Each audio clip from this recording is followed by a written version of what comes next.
नमस्कार, good afternoon. सास, बहू और सेंसेक्स के आज के इस एपिसोड में आप सबका स्वागत है। मदद करने के लिए पुणे से हेम सिक्योरिटीज की आस्था जैन रेडी हैं। आस्था, हाय, गुड आफ्टरनून। बस बातचीत की शुरुआत करेंगे। पहले toll free number, WhatsApp number, Twitter ID, Instagram ID सब स्क्रीन पर। रीच आउट करिए, सवाल भेजिए नाम के साथ। टीम्स वापस कांटेक्ट करेंगे आपको, शेड्यूलिंग होगी। प्लीज उसके लिए आपको पहले कांटेक्ट करने की ज्यादा जरूरत है, ठीक है? अब दिखाइए स्क्रीन पे मार्केट्स। मंथली अक्टूबर वायदा की एक्सपायरी का दिन और अब तक कोई रिस्पाइट स्क्रीन पे नहीं है। खराब ग्लोबल समीकरण थे, हमारा अपना मूड बिगड़ा हुआ है, प्रॉफिट टेकिंग सीरियस है, और उन सबके बीच में आज फिर 1.25% के दबाव के साथ निफ्टी इस समय कामकाज करता हुआ एक वन वे फॉल आपको आपकी स्क्रीन पे नजर आएगा। 18,900 के नीचे के टिक्स और समीकरण हर तरफ बिगड़े। निफ्टी बैंक 1.5% के दबाव के साथ ट्रेड कर रहा है। कल गिरा था 400-300 पॉइंट, आज 600 पॉइंट का और अतिरिक्त दबाव। कल वो 200 डीएमए तोड़ दिया था और आज उसके नीचे स्पेलिंग और इंटेंसिफाई होती हुई निफ्टी बैंक की। और मार्केट्स का ब्रेथ बैरोमीटर दिखाता हूं आपको। मिड कैप्स 0.25% गिरे हुए हैं। ब्रेथ स्क्रीन पर आएगी। 1:5, 1:6 का रेशियो है। एक बढ़ रहा है तो 5-6 स्टॉक्स ऐसे हैं जो कमजोरी के साथ ट्रेड कर रहे हैं। तो ब्रॉडर मार्केट्स में करेक्शन, ब्रॉडर मार्केट्स में प्रॉफिट टेकिंग वो एग्रवेट हो रही है। मूड बिगड़ा हुआ है भाई साहब। अब देखते हैं सेकेंड हाफ में। अब से सेशन इंपॉर्टेंट हो जाता है 12:30 ऑनवर्ड्स, क्योंकि एक्सपायरी डे का सेकेंड हाफ लगता है 1:30 बजे और 2:30 फैक्टर कुछ वर्कआउट करते हैं। कुछ रिस्पाइट स्क्रीन पे आता है या नहीं आता है, अब उसके लिए क्लोजली सब इंतजार करेंगे। खैर, इस शो का प्रेमाइस सवाल जवाब का सिलसिला है और आज गाजियाबाद, जयपुर और अहमदनगर, महाराष्ट्र जाना है। शुरुआत कर रहा हूं गाजियाबाद से। कविता जी स्क्रीन पे। कविता मैम, हाय, गुड आफ्टरनून। Good afternoon. क्या करते हो मैम गाजियाबाद में, और शेयर बाजार से कब से जुड़े हुए आप? सर, मैं as a sales coordinator job करती हूँ, work from home. As a sales coordinator. Safe coordinator? Sales coordinator sir. Sales coordinator, okay. और कैसा किस शेयर मार्केट से मैं काफी ईयर से जुड़ी हुई हूँ और कोरोना के बाद से मोस्टली मैं मतलब कॉन्टिन्यूशन में ही हूँ। अच्छा, किस किस तरह के प्रोडक्ट्स की सेल्स हैं, क्या है ये सेल्स, और मार्केट मूड कैसा है, इसलिए मैं जानना चाहता था। सर, जिस कंपनी में मैं जॉब करती हूँ वो एक सोलेनोइड वॉल मैन्युफैक्चरिंग कंपनी है। सोलमनाइज्ड वॉल मैन्युफैक्चरिंग, ये क्या राइट होता है? सर, एक इंस्ट्रूमेंट होता है जो ऑयल गैस, जो बड़े बड़े प्लांट्स होते हैं उनके फ्लो को कंट्रोल करने का एक इक्विपमेंट मैन्युफैक्चर करती है कंपनी। तो ये तो बिजनेस टू बिजनेस डीलिंग हो गई। या हाँ, B2B। तो मूड सेंटिमेंट समझ में नहीं आएगा मुझे, ठीक है। आप अपना पहला सवाल पूछो। सर, मेरा फर्स्ट क्वेश्चन ईज माई ट्रिप पे है। मेरे पास 570 शेयर्स हैं 51.50 के रेट से। और ये क्यों लिया था कविता मैम हमने, लॉन्ग टर्म के लिए या कभी ट्रेडिंग वेडिंग का मन आ गया था? नहीं सर, मैं मोस्टली स्विंग ट्रेडिंग प्ले करती हूँ और ये दैट टाइम मैं मतलब नियर अबाउट 1 ईयर हो गया मुझे ये शेयर लिए हुए, और ये बोनस के टाइम के शेयर्स मेरे पास पड़े हैं। और ये स्विंग मेरे ख्याल से 70-75 पे भी ले गया था इस स्टॉक को। सर, उसी के टाइम पे ही ये स्प्लिट होते होते बोनस में एवरेज करते करते मेरा 51 का एवरेज है अभी राइट नाउ। तो आप स्विंग को बेसिकली आप मोमेंटम को प्ले करते हो। राइट। तो जब मोमेंटम को प्ले करते हो तो कोई स्टॉप लॉस तो लगाते हो कि आई एम बट श्योर, फिर क्यों? नहीं सर, मैं स्टॉप लॉस नहीं लगाती। मेरा ये रहता है कि अगर मार्केट मेरी स्टडी के अकॉर्डिंग मुझे लगता है कि थोड़ा डाउन जा रहा है तो मैं वहां एवरेज करके निकल जाती हूँ। तो लूजिंग ट्रेड को एवरेज कर रहे होते हैं हम लोग इस केस में, है ना? नहीं सर, ऐसा नहीं है। ये फंस गया है कुछ एक दो ट्रेड जो लास्ट 1 ईयर अदरवाइज से। स्ट्रैटेजी वर्क कर रही थी, यहां पे मामला गड़बड़ा गया। राइट सर, ये 1 ईयर से ना बिल्कुल मूव नहीं कर रहा है शेयर। जिसने जिस चीज पे मास्टर कर रखा है, ठीक। तो इजी ट्रिप में मामला गड़बड़ा गया। आस्था, अब आपका फंडो टेक्नो हैट पहनिए भाई। जहां से भी रिस्पाइट मिल रहा है बताओ मुझे। 13-14 रुपए नीचे चल रहा है मेरी बाइंग से। जी बिल्कुल। गुड आफ्टरनून आशीष। देखा जाए तो अभी तो थोड़ा वीक ही लग रहा है ये, और माइट बी अ पॉसिबिलिटी है कि ये एक बार 32 तक के भी लेवल्स नीचे में टच करे। सो मेरे हिसाब से लेकिन लॉन्ग टर्म ठीक है। शॉर्ट टर्म में तो मार्केट्स खराब है, तो अभी तो आज तो शायद जितने भी स्टॉक डिस्कस होंगे मोस्टली सभी डाउन होंगे।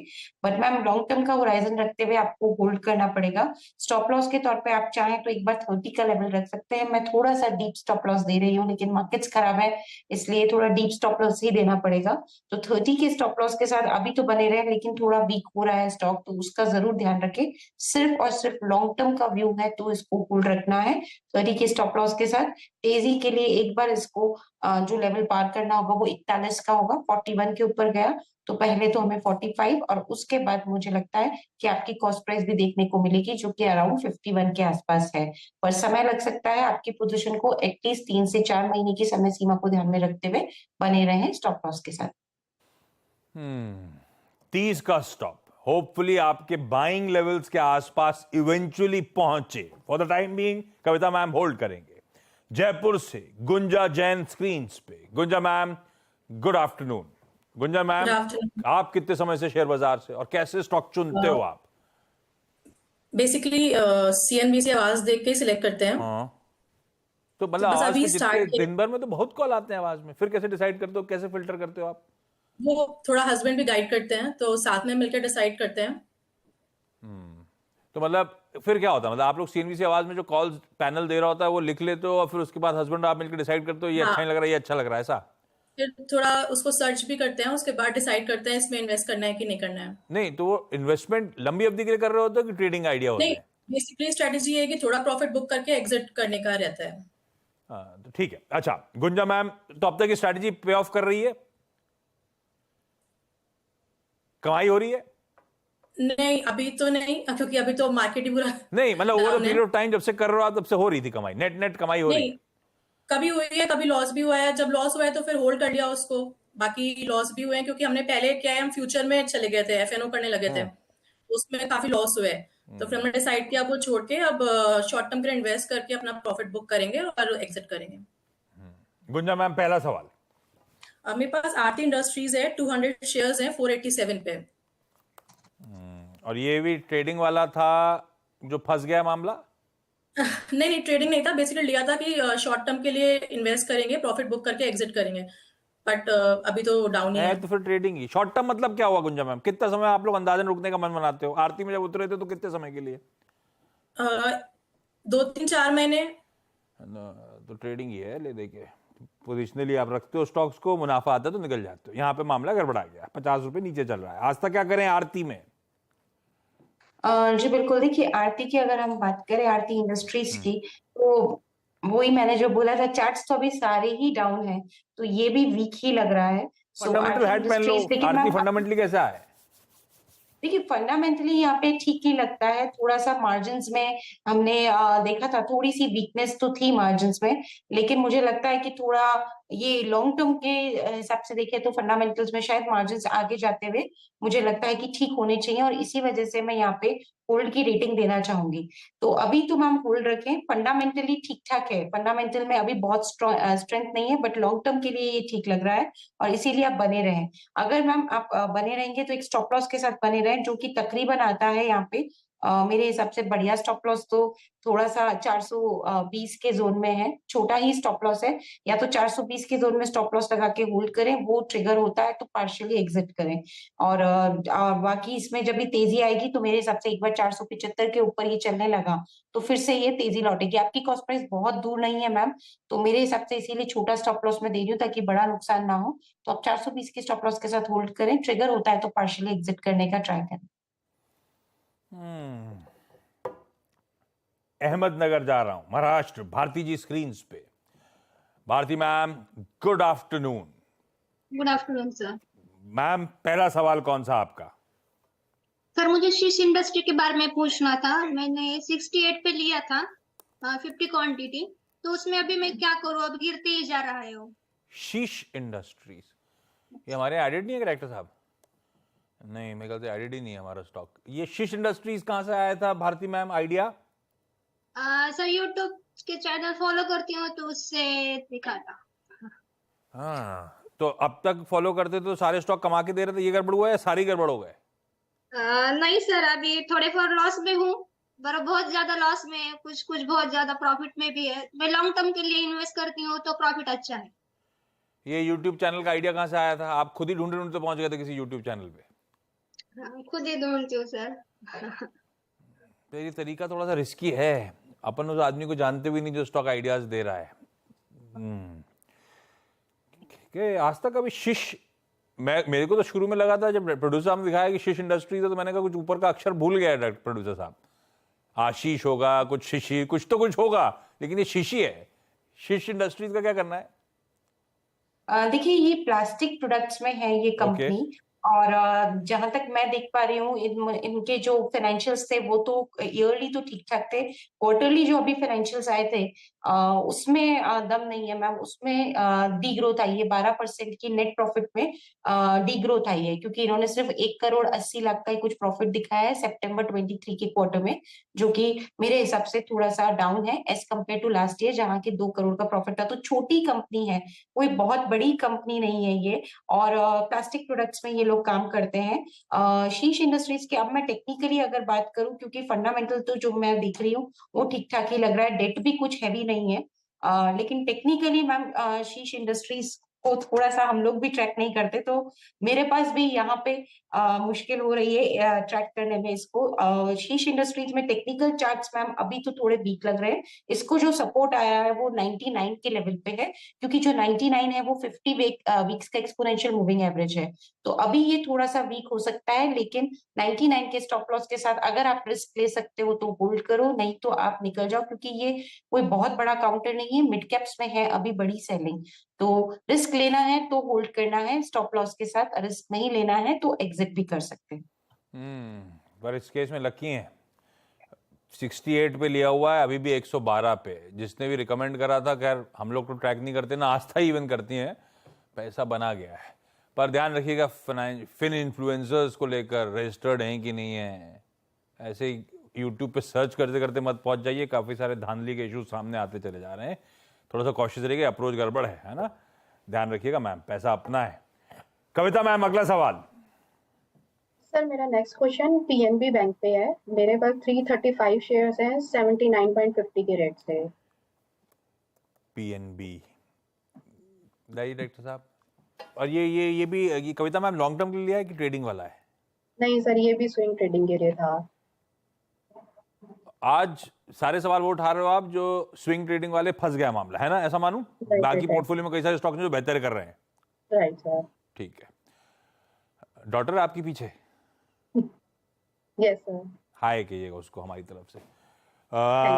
भाई पीएनबी आस्था 11 रुपए खरीद से नीचे। जी बिल्कुल।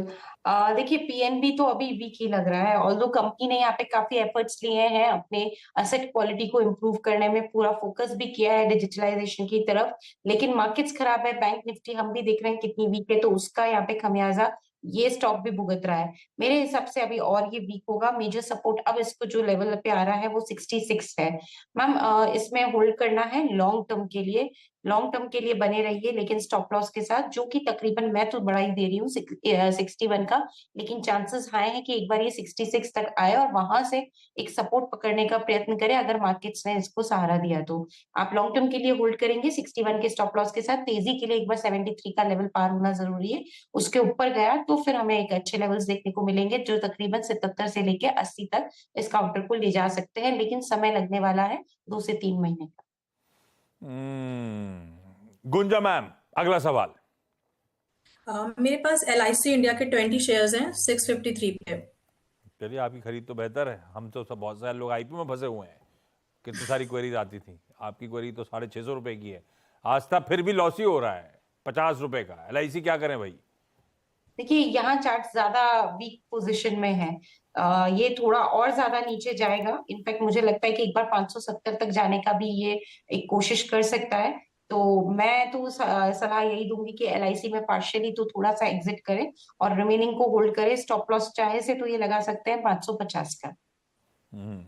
भारती मैम अगला सवाल शीश के बाद। सर राजू इंडस्ट्री के बारे में मुझे पूछना था। 33 पर 100 क्वांटिटी ली है, अभी 107 पर है, तो क्या करें उसमें? स्टॉप लॉस कहाँ पे लगाए? राजू इंडस्ट्री, राजू इंजीनियर्स है ना ये? हाँ सॉरी, राजू इंजीनियरिंग, सॉरी। हाँ नहीं नहीं सॉरी नहीं, मैं भी ढूंढ ही रहा था। राजू इंजीनियर्स 108 पे चल रहा है, सही कह रहा हो, 107 108, 302 पे लिया हुआ है। यहाँ मामला गड़बड़ा गया। ये भी फिर किस यूट्यूब चैनल सर 33 पे लिया है, कितने पे? 33 पे। 33 पे? अरे इसने भी हाँ। बना दिया पैसा 3 गुना। सही हाँ, यूट्यूब सर। चैनल पे पहुंच गए आप तो। हाँ। अच्छा भाई, ये राजू इंजीनियर्स आप ट्रैक करते हो? माफ करिए आशीष, इनफैक्ट मेरे तो ये चार्ट्स पे भी नहीं आ रहा है। RAJOO। ओके। हाँ, यू वाला राजू नहीं है ये। यस यस, ये अभी आया है चार्ट पे। एक तरफा यहाँ पे हमने चाल देखी है तेजी की। मैम देखिए, आपने जिस तरह के स्टॉक्स लिए हैं ना, उसमें आप थोड़ा थोड़ा तो प्रॉफिट बुक ही कर लीजिए। मार्केट भी खराब है और मिड कैप्स की हालत ज्यादा खराब है। ऑल्दो जो ये राजू इंजीनियर्स है, इसकी तो बैलेंस शीट ठीक ठाक लग रही है, क्योंकि डेट तो कुछ खास लग नहीं रहा है। देखिए बैलेंस शीट के ऊपर तो यहाँ पे डेट वाला मामला इतना कुछ है नहीं, और मेरे हिसाब से इसके फाइनेंशियल्स भी ओके हैं। लेकिन मार्केट अभी खराब है, तो मैं तो इन्हें सलाह दूंगी कि थोड़ा सा जरूर प्रॉफिट बुक करें। सो मैं राजू इसमें से थोड़ा सा प्रॉफिट बुक करने की बिल्कुल सलाह दूंगी। आप चाहे तो पार्शियली एग्जिट करें, लेकिन एग्जिट जरूर करिए, मतलब प्रॉफिट जरूर बुक करिए, रिमेनिंग को होल्ड करिए 97 के स्टॉप लॉस के साथ। ट्रिगर होता है तो कंप्लीटली एग्जिट करिए। 10 में क्या पार्शली, 10 निकाल दें, अब तो बहुत अच्छा मुनाफा हो रहा है। 32 का 108 है ही है, ऐसे बाजार में रिस्क क्यों लूं? क्वालिटी की तरफ शिफ्ट कर जाऊं, आस्था बेटर नहीं है क्या? जी बिल्कुल बिल्कुल, इसीलिए मैंने कहा कि हाँ। एग्जिट तो करना ही है यहाँ पे। तो मैं आप यहाँ पे चाहे तो ज्यादा, ठीक बात समझ गया, ज्यादा लक को स्ट्रेच नहीं करने का है। बढ़िया, आपने दोनों स्टॉक जो मेंशन करे ट्रैक ही नहीं करते हमारे एक्सपर्ट्स, जिनमें आपने पैसा लकीली बना रखा है, बढ़िया बना रखा है, मुनाफा बांधेंगे। और अब वो खैर आपका फाइनेंशियल एडवाइजर कोई हो तो उससे बात करिएगा, वो ज्यादा बेहतर बताएंगे, लेकिन मुनाफा बांध लेना चाहिए। और थोड़े से बेहतर पेडिग्री के स्टॉक जो है ना, उसकी तरफ आप मूव करिए इस पैसे को।